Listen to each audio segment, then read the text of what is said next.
جیسا کہ دیکھنے کو ملتا ہے کہ انسان کا دشمن ہے، انسان دوسرے انسان کو مار رہا ہے، ایک انسان دوسرے انسان کو ستا رہا ہے، ایک دوسرے کو قتل کر رہے ہیں، تو کیا یہ قیامت تک چلتا رہے گا؟ کہ ایک انسان دوسرے انسان کا قیامت تک دشمن رہے گا؟ تو اس کی ایک وجہ ہے۔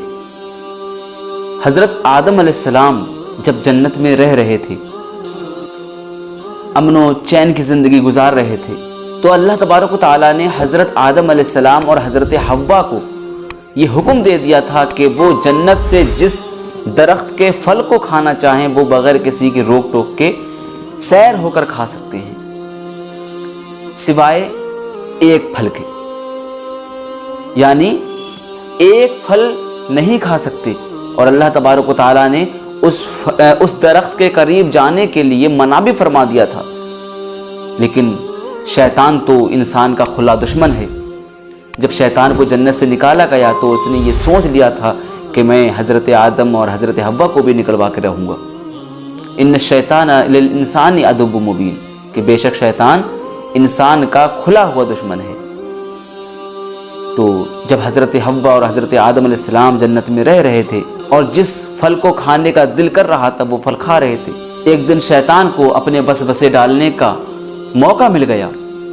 وہ حضرت آدم اور حضرت حوا کے قریب پہنچا اور اس نے کہا کہ اللہ تعالیٰ نے تمہیں جنت میں ہر پھل کھانے کی اجازت دی ہے سوائے ایک پھل کے،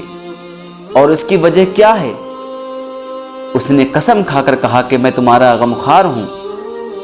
اللہ تعالیٰ نے تمہیں اس لیے اس درخت سے دور رکھا ہے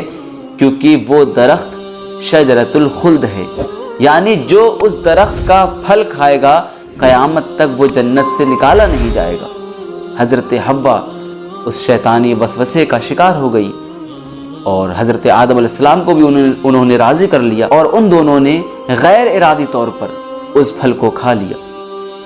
جس کی وجہ سے اللہ تبارک و تعالیٰ نے حضرت آدم علیہ السلام اور حضرت حوا کو جنت سے نکال دیا۔ لیکن ایک بات یہاں یہ بھی غور کرنے کی ہے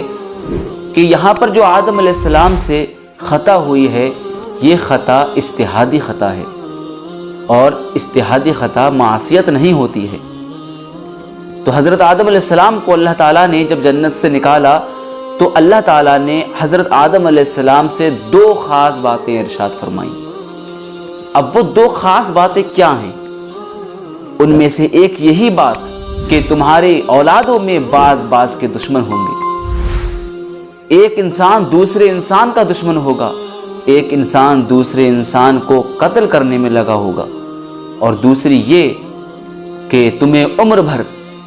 دنیا میں ہی رہنا ہے، زمین پر ہی رہنا ہے، اور اس کے بعد ہمارے پاس واپس لوٹ کر آنا ہے۔ تو اللہ تبارک و تعالیٰ کا یہ فرمانا حضرت آدم علیہ السلام سے کہ تمہاری نسل میں، تمہاری قوم میں، تمہاری اولادوں میں بعض کے دشمن ہوں گے، اسی وجہ سے آج دنیا میں ایک انسان دوسرے انسان کا دشمن ہے، ایک انسان دوسرے انسان کو قتل کرنے میں لگا ہوا ہے، ایک انسان دوسرے انسان پر ظلم کرنے میں لگا ہوا ہے۔ اور اللہ تعالیٰ نے اس پورے واقعہ کو قرآن پاک میں یوں ارشاد فرمایا ہے، فَأَزَلَّهُمَا الشَّيْطَانُ عَنْهَا فَأَخْرَجَهُمَا مِمَّا كَانَا فِيهِ وَقُلْنَا اهْبِطُوا بَعْضُكُمْ لِبَعْضٍ عَدُوٌّ وَلَكُمْ فِي الْأَرْضِ مُسْتَقَرٌّ وَمَتَاعٌ إِلَىٰ حِينٍ۔